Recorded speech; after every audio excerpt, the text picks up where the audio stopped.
abang kakak, ayo semua ikut kami. Marilah semua pulang upik ipik.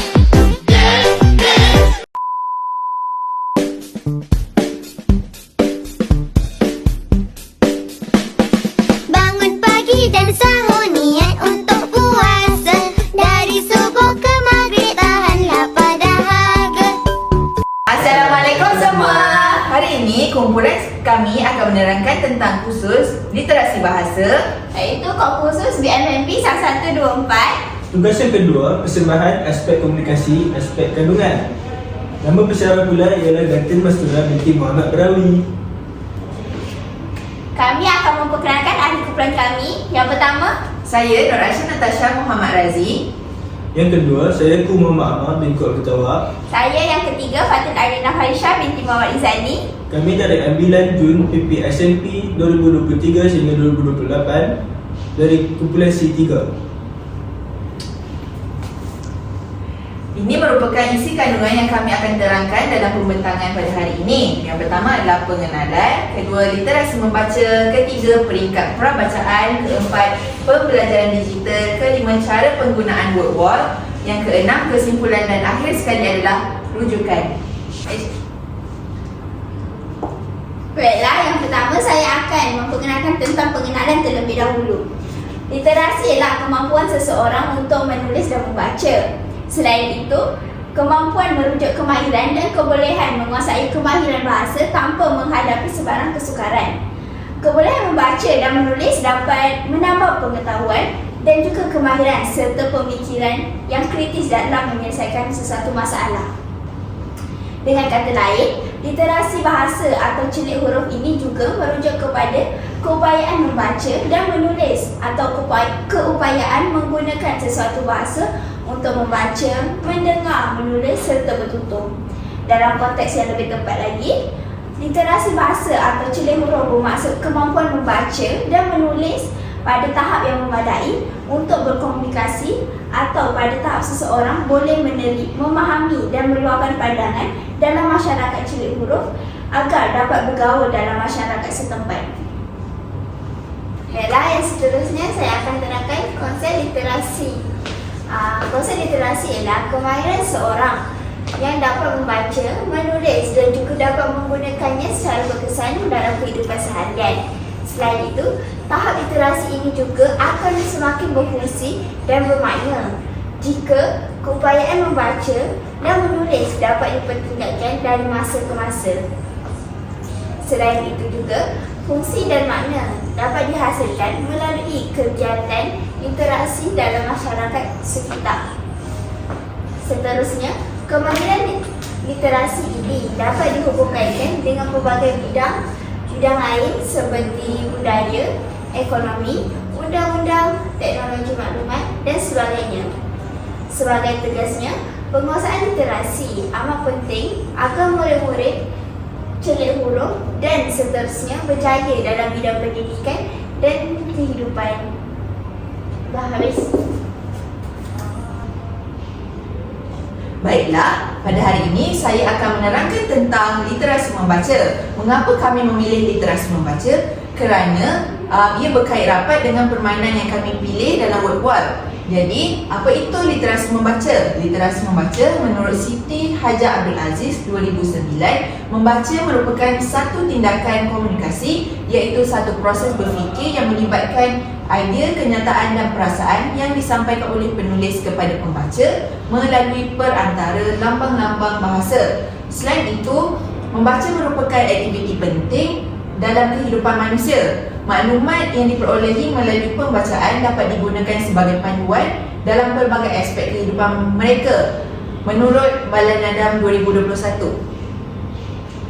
Seterusnya, literasi membaca mempunyai satu peringkat iaitu peringkat prabacaan.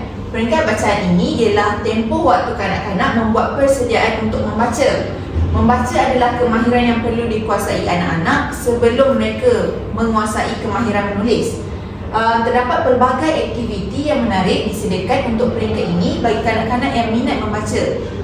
Pada tahap ini, kanak-kanak didedahkan dengan pelbagai aktiviti yang menajamkan penglihatan dan pendengaran. Jadi terdapat pelbagai tahap dalam peringkat perabacaan ini, tetapi kami memilih pengamatan penglihatan. Pengamatan ialah proses kesemua deria ditumpukan dan diorganisasikan agar dapat menginterpretasikan rangsangan yang diterima dengan berkesan. Ia amat berhubung kait dengan kebolehan mendiskriminasikan secara visual persamaan dan perbezaan yang ada pada objek, bentuk, gambar dan huruf. Terdapat kekangan dalam penguasaan pengamatan penglihatan. Jadi terdapat pelbagai aktiviti yang dapat dilaksanakan bagi pengamatan penglihatan untuk kita mengatasi kekangan yang kanak-kanak lalui sewaktu peringkat perabacaan ini. Literasi membaca juga melibatkan beberapa aktiviti seperti mengenali huruf dan kata-kata, menghubung kait dengan bunyi dan makna yang dibaca. Proses membaca ini adalah perbuatan yang kompleks dan tidak dapat diperhatikan. Ini bermaksud proses membaca ini amat sukar untuk dijalankan bagi kanak-kanak atau seseorang individu yang baru mengenal huruf, kerana mereka ingin memahami bahan teks tersebut ataupun ayat-ayat yang disampaikan. Selain itu, literasi membaca juga terdapat dua komponen kemahiran utama yang dipersetujui wujud dalam kemahiran membaca, iaitu kemahiran mengenal atau mengecam perkataan dan kemahiran memahami apa-apa yang dibaca menurut Marohaini Yusof 1999. Okey, baiklah. Ini adalah cadangan aktiviti yang boleh dilakukan bagi pengamatan penglihatan. Yang pertama adalah memadankan gambar, bentuk, huruf dan simbol. Yang kedua, persamaan dan perbezaan objek atau benda seperti gambar haiwan, bunga, corak dan bentuk. Macam kita tahu, terdapat permainan yang dilakukan untuk mencari perbezaan objek berdasarkan gambar. Yang ketiga, memadankan huruf dengan perkataan. Yang keempat, menekap bentuk, corak dan huruf. Yang kelima, mengenal dan membeza pelbagai bentuk, saiz warna dan kedudukan. Akhir sekali, aktiviti soal jawab benda yang dilihat. Okey, yang seterusnya saya akan menerangkan tentang pembelajaran digital. Pembelajaran digital ialah sebarang jenis pembelajaran yang disertakan dengan teknologi atau amalan pengajaran yang menggunakan teknologi secara berkesan. Ia juga boleh menentasi semua bidang pembelajaran kokurikulum. Antara web yang boleh digunakan untuk pembelajaran digital ialah WordWall. WordWall merupakan salah satu game-based learning yang memanfaatkan permainan digital dalam proses pembelajarannya. Bukan itu sahaja, aplikasi ini juga boleh menyediakan contoh-contoh hasil kreativiti guru-guru sehingga ia memudahkan penggunaan baru untuk menggunakan dan menciptakan bahan yang disediakan pada media tersebut, merujuk Sheetdic 2021. Okey, yang seterusnya adalah kelebihan WordWall. Yang pertama, capaian terhadap aplikasi WordWall adalah secara atas talian, di mana sesiapa sahaja boleh mengakses sekiranya mempunyai sambungan internet.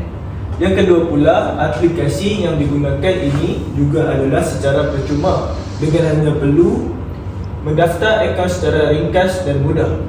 Dan yang ketiga, permainan dan latihan pengukuhan yang mempunyai kepelbagaian dan menarik adalah dapat ditukar atau dipilih mengikut kehendak pengguna dengan menukar template yang pelbagai.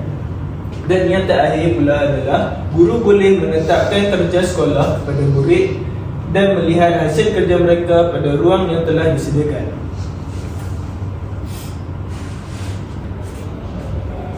Jadi pada hari ini kami akan menerangkan cara penggunaan WordWall. Sebelum itu, kami telah memilih label diagram ini sebagai permainan, iaitu memadankan ayat pada gambar.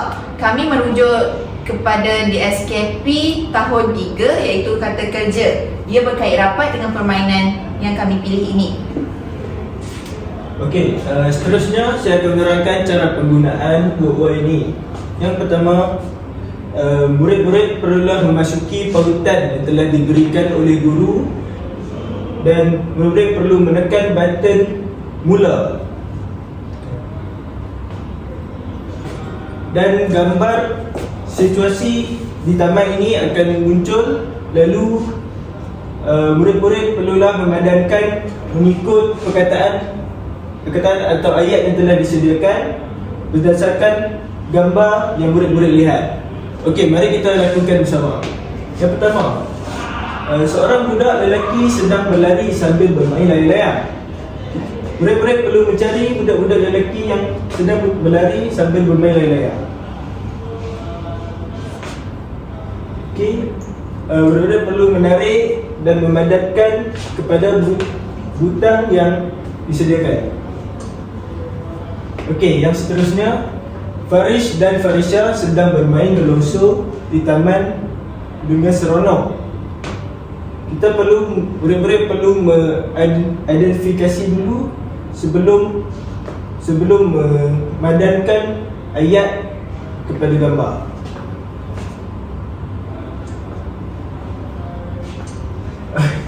Yang kedua adalah Farish sedang bermain basikal yang baru dibeli oleh ayahnya.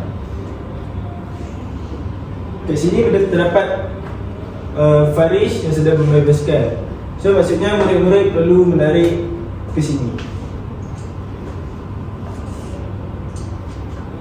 Yang seterusnya, Iris sedang bermain buaian. Sini terdapat kanak-kanak sedang bermain buaian. Maksudnya inilah jawapannya.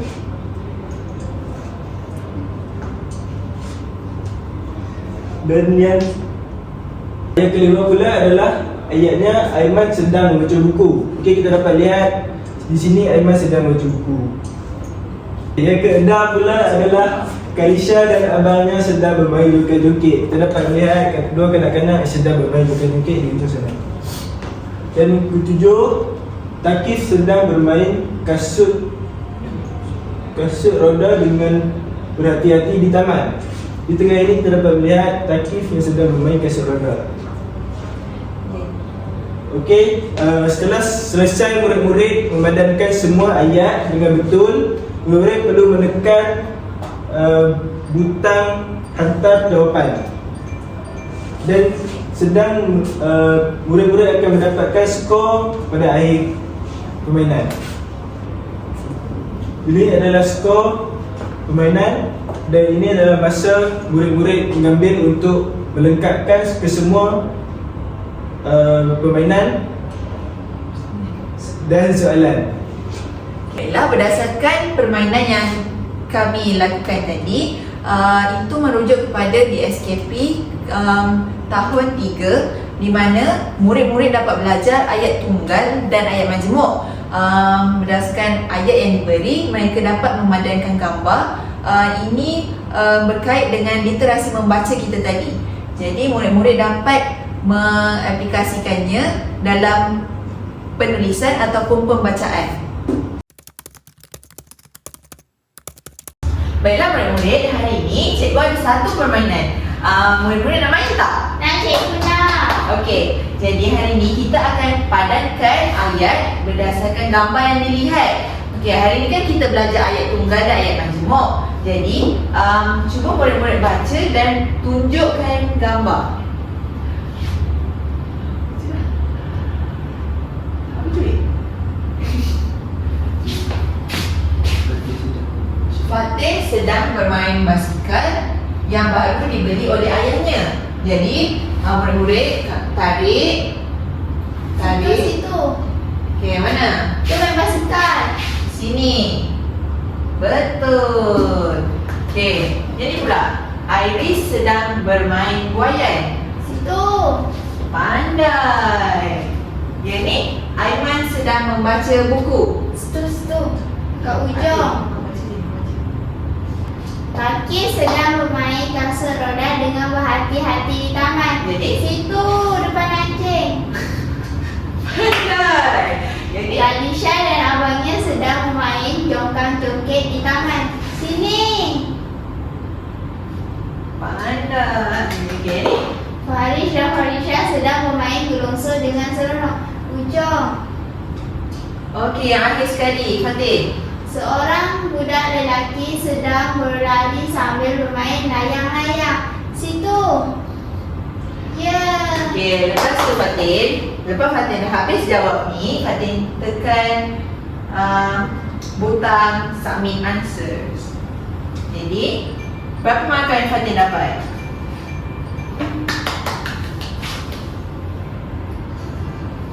Okey, Fatin mendapat 7 markah. Okey. Berikut adalah simulasi pengajaran yang boleh guru lakukan menggunakan WordWall untuk diaplikasikan kepada murid yang menggunakan tajuk ayat majmuk dan ayat tunggal. Murid dapat memahami ayat dan juga dapat meneliti gambar berkenaan dengan ayat yang tepat. Okey, akhir sekali kesimpulan. Murid dapat menjalankan pembelajaran kendiri di mana-mana sahaja mereka berada dengan aktiviti yang menarik seiring dengan perkembangan teknologi yang menumpukan khusus ke arah penggunaan ICT di dalam pembelajaran dan sekaligus memudahkan tugas guru untuk memberi latihan kepada murid-murid.